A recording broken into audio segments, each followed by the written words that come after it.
All right, guys, welcome back to another video. In today's video, I will be showing you how to elevate your two-strand twists to make them look more finished, professional, and just polished.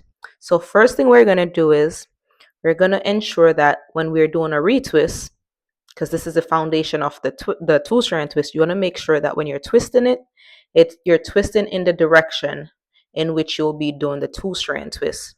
Meaning, if we're starting from the middle here, you want to make sure that that retwist is coming to the middle. We don't want to twist down and then pull it to the middle. That's going to be too much tension on the hair and it's not going to look as neat as it could be. So if you follow all of these steps that I will be talking about today, I promise you, your overall look for your two-strand twist will look just more clean and neat when it's all done. So here we go. So as you can see, we twisted towards the middle. So now we don't have to do any pulling. All we have to do was two-strand twist. So once you have a solid foundation, everything else will be neater, cleaner, and just easier to do. And then another finishing touch is when you're done, you want to make sure that you're folding the end of the locks before placing the rubber band.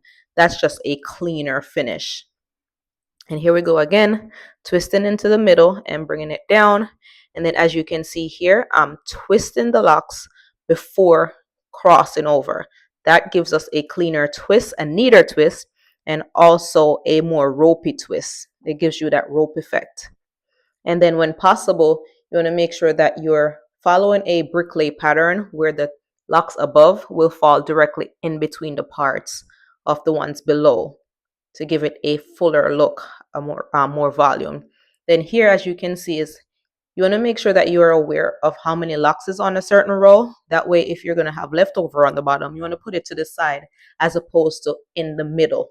You don't want any imperfection directly in the back of the head or in the middle of the head where it's more visible. You want to shift that to the side where we can kind of hide it. And here we go again, bricklay. You want to make sure that you're twisting to the center and then bringing that twist down over the parts below where it's creating a more fuller effect.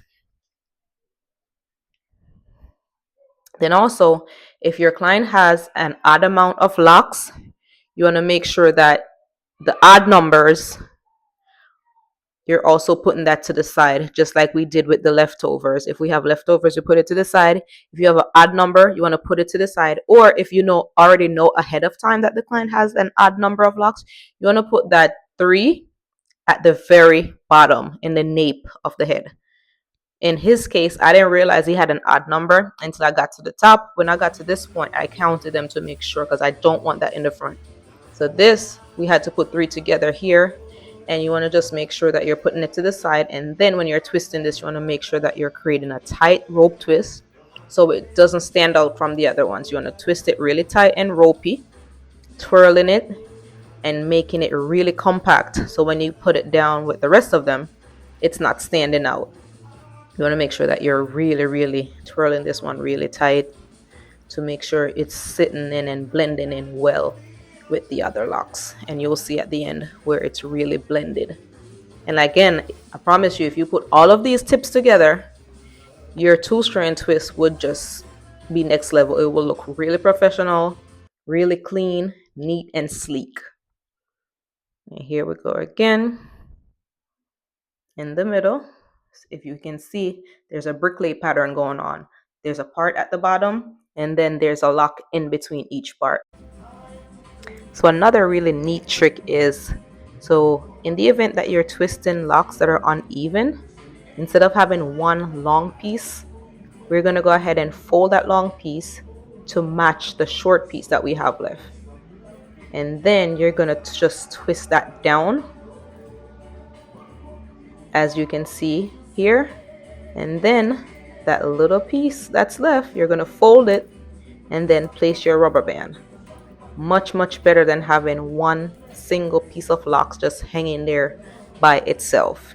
So this video covered a lot of different tips and tricks to elevate your two-strand twist. Hopefully this was helpful to someone and hopefully you guys will use it. Let me know in the comments if any of this was helpful to you or if you've been using any of these tips. Peace out.